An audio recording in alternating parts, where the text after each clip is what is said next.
a live webinar, but not everybody could make it. And I see the value in creating videos like this, so that way people can refer back to it and be introduced to something that can possibly turn into a career or just an additional income source. So the way that I found out about becoming a notary as a career was through social media. So obviously I'm very thankful for that, and I wanted to pay it forward. So we're going to go ahead and go right into it. So a little bit about me is that I have been a notary for 10 plus years. I have been a remote online notary for 2 years, and I am a full-time notary. That is what I do as a living. So it has opened a lot of different doors for me, and I am very thankful for all of the opportunities. And I just wanted to give you a little bit of a walkthrough of what it looks like. So the first thing that you want to do is learn how to begin. So the way that you would do that is go directly onto your Secretary of State's website. So not every state allows their notaries to become remote online notaries. So you want to make sure that you are allowed before you do any further research or you pay anything into training or anything, if that's something that is not even available to you. So if it is, you would want to go ahead and make sure to follow the steps that are laid out on the Secretary of State's website. And I say that because there are websites and companies that will tell you that you need to do some things that you might not necessarily need to do and pay some fees that you might not necessarily need to pay. So the easiest way for you to figure out everything is to go right on to your Secretary of State. And they usually have a very clear step-by-step. If you're not sure, you can always call the Secretary of State, or if you wanted to join the community of remote online notaries, you can go ahead and ask someone in your state on the steps how they did it.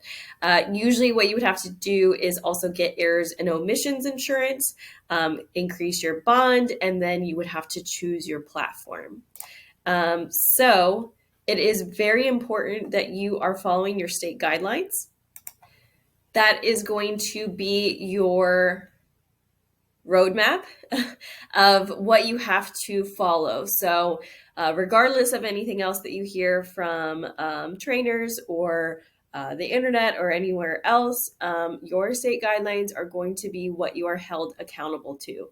So you want to make sure that everything that you are doing is legal. And you do not want to be the reason why some of these notarizations are not valid because you did something that is not within your state guidelines or by the book. So the other thing is that sometimes you will get asked to do illegal things, and then sometimes you will have to refer back to your state guidelines and send that over to, different companies that are saying that you might not necessarily be able to do certain things that you are allowed to do. So it's always important to be able to stand on the litigation that makes this career possible.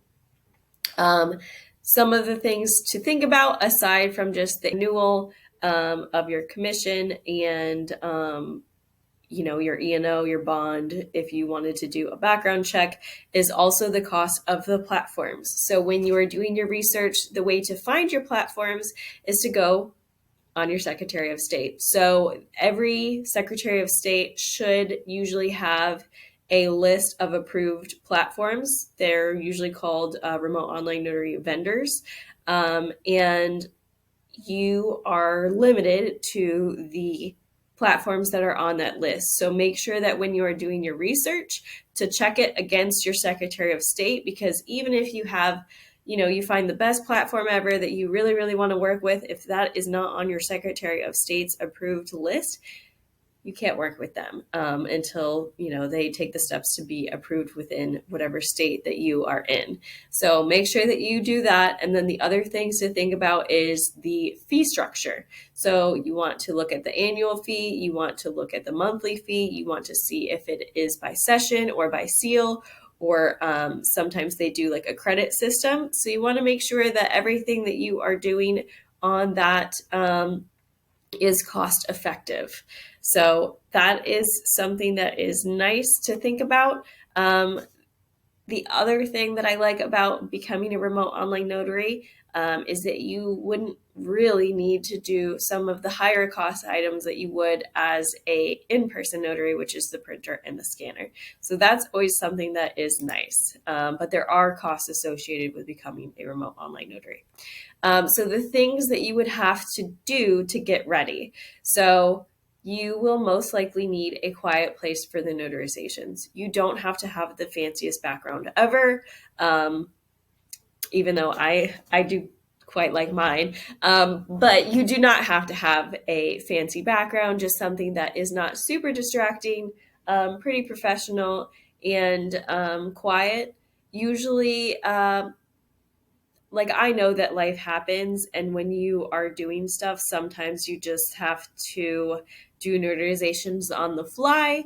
But usually, to make a business out of this and to create a good reputation, you want something that is a neutral background and a quiet place free of distractions. So, otherwise, the setup would be a laptop.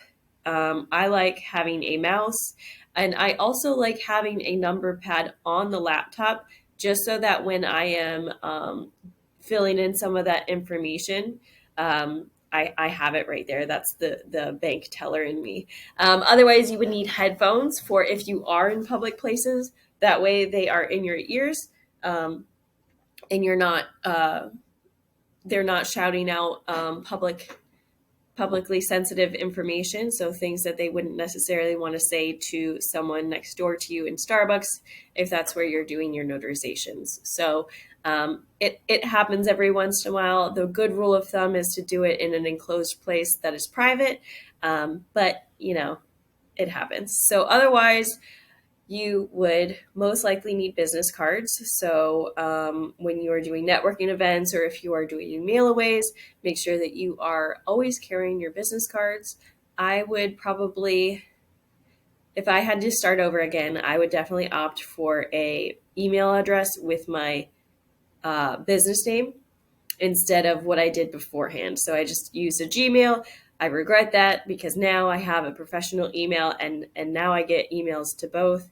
I would just 100% use the uh, branded email, and I wouldn't have done what I did with my name for the email address. So just take that with a grain of salt. I don't think that I don't remember, but it's not that much. I used Google My Business and then Gmail Suite for that. And then the other thing that I think is important is a website. So you want a website that you are able to have grow with you, and that you can do changes to. In the very beginning, it's not a super huge thing on the list that you are going to need.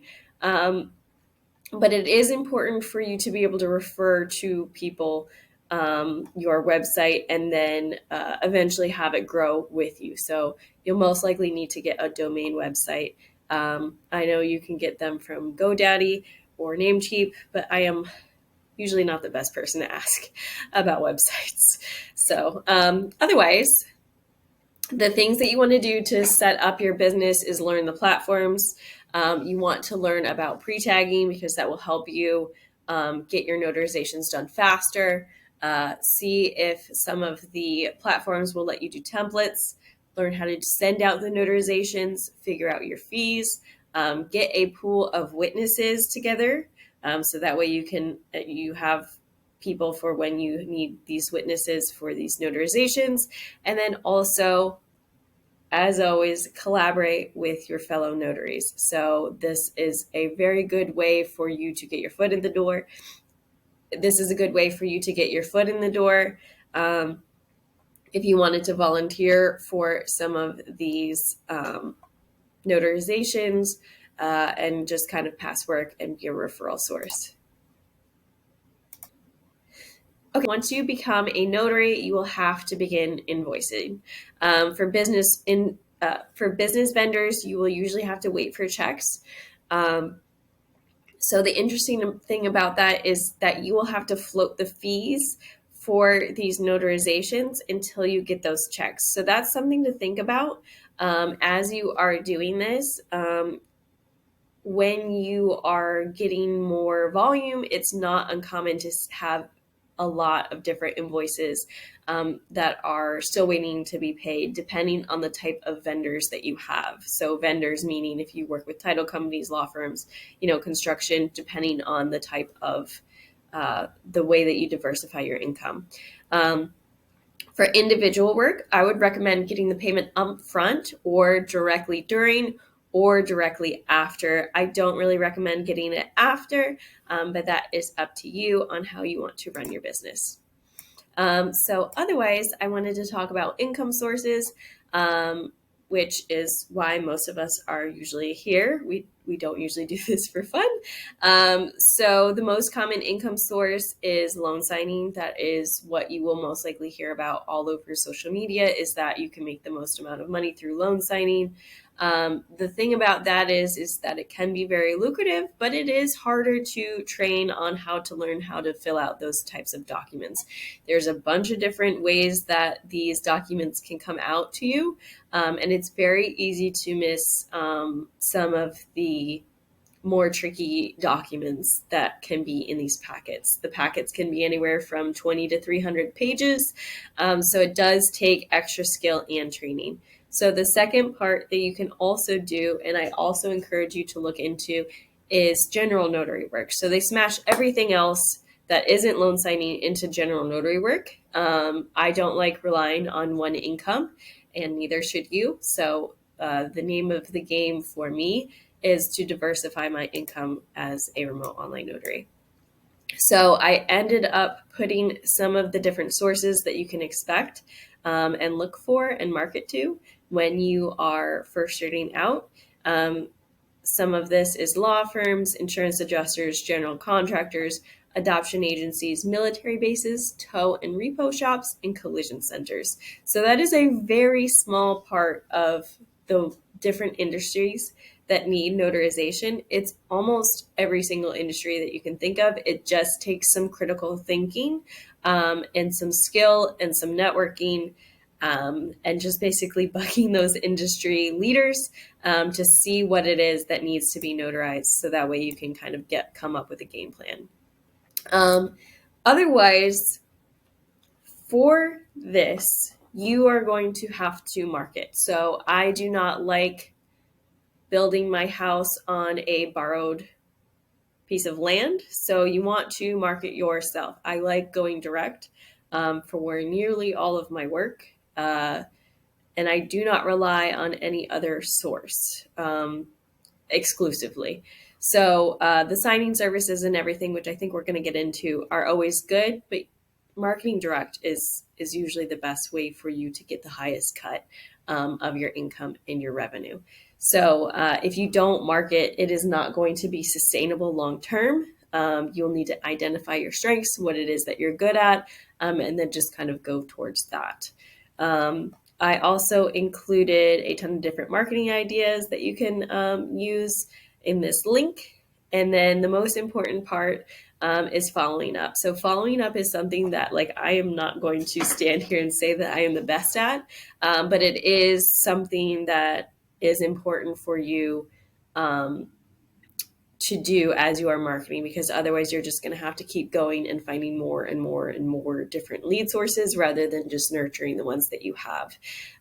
So everything is a process, but it's definitely worth it to get that process set up so that way you don't have to continually do everything. The best way that I convert is in-person marketing. It is also extremely difficult to put yourself out there in that way. But it is a very fast way to find market research, to find out people's pain points, and then just to kind of get out into the community and be a part of the industries that need notaries. The other places that I go that I usually have a good turnout with is networking events. So I like them because not a lot of notaries will go to networking events and introduce themselves as a notary. So usually when I'm going to these networking events, I am the only notary in the entire event. So it is pretty easy for me to say that I'm a remote online notary and give out my cards and then have a bunch of contacts that way. I use social media marketing a lot. I have found it to be extremely beneficial. It is a way for me to do everything essentially for free. I have tried to do Facebook and Instagram ads and everything under the sun, but the free versions of social media marketing is what I have found to be the most beneficial. And that is specifically for general notary work. So that is something that I like. Email marketing is also a good way of doing everything. I am not going to lie, I'm not the best at email marketing. There's a lot of rules, it can be very confusing. It does have a good turnaround, but it can be very confusing again. So I believe that is it as far as Ron 101. If you have any questions, feel free to reach out. And I wanted to thank you for hanging out with me. This is a 16-minute long video. So if you're here till the end, thank you so much. And then also in the description box below, I am going to leave a link that has free lessons to my newest course, which is called Roadmap to Ron. It goes into everything that I just talked about in a lot more detail, plus a lot more. So feel free to check that out. I worked really hard on it. So, if you want to go ahead and look at it, let me know what you think. And thank you so much.